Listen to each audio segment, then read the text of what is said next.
Pagpanaw ni Kim Jong-sok, pamilya, umalma sa malisyosong balita at rumor lubos na ikinagulat ng publiko ang biglaang pagpanaw ng model at TV personality na si Kim Jong-sok, at kasunod nito ay ang pagdagsa ng mga haka-haka at malisyosong espekulasyon sa social media. Sa gitna ng pagluluksa, piniling manahimik ng kanyang pamilya, ngunit ngayon, hindi na sila magpapagapi sa paninirang puri. Noong 5 ng Hunyo, sa pamamagitan ng isang post sa social media, nagpahayag ng saloobin ang kapatid ni Kim.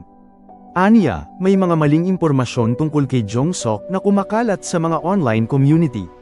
Labis itong nagpapasakit sa aming pamilya. Ipinahayag rin niya na ang kanilang pananahimik noon ay mula sa pagnanais na igalang ang kapayapaan ng yumaong mahal sa buhay. Ngunit sa patuloy na pagkalat ng mga maling balita, napilitan na silang kumilos. Mariin ding sinabi ng pamilya na sila ay maghahain ng legal na reklamo sa pamamagitan ng Cyber Investigation Unit laban sa mga nagpapakalat ng kasinungalingan o gumagawa ng mapanirang mga post. Nanawagan sila sa publiko na, sa ngalan ng respeto para sa yumaong si Jong-sok, itigil na ang mga walang basehang espekulasyon. Una nang lumabas ang balita ng pagkamatay ni Kim sa pamamagitan ng mga tribute post ng kanyang mga kaibigan sa social media. Kinalaunan ay kinumpirma ito sa pamamagitan ng opisyal na anunsyo ng libing at funeral schedule. Sa kanyang buhay, si Kim Jong-sok ay kilala bilang modelo ng male beauty brand na DOSA, at lumawak ang kanyang kasikatan matapos sumali sa dating reality show ng TVN na Skip. Lalo pang naging masakit para sa mga tagahanga ang kanyang pagpanaw dahil aktibo pa siyang nagbabahagi ng mga larawan at mensahe sa social media bago ang insidente. Kasunod ng mga walang batayang paratang at tsismis, nagdesisyon ang pamilya na gawing pribado ang kanyang social media account at ihanda ang ebidensyang maglilinaw ng mga issue.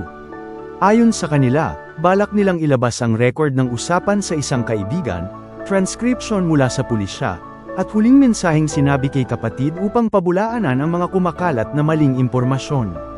Umani ng simpatsya at suporta mula sa netizens ang naging hakbang ng pamilya.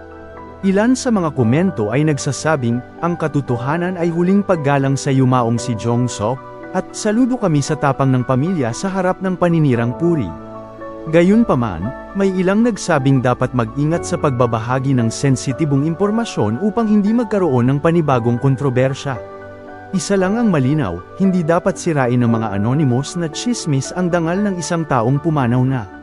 Hindi rin dapat gawing libangan ng publiko ang personal na trahedya ng isang pamilya. Habang hinihintay ang buong paglilinaw mula sa panig ng pamilya, isa itong paalala sa lahat, ang respeto ay hindi dapat matapos sa kamatayan. Sa halip na magpakalat ng maling impormasyon, mas nararapat ang katahimikan, pakikiramay, at paggalang sa alaala ng mga pumanaw.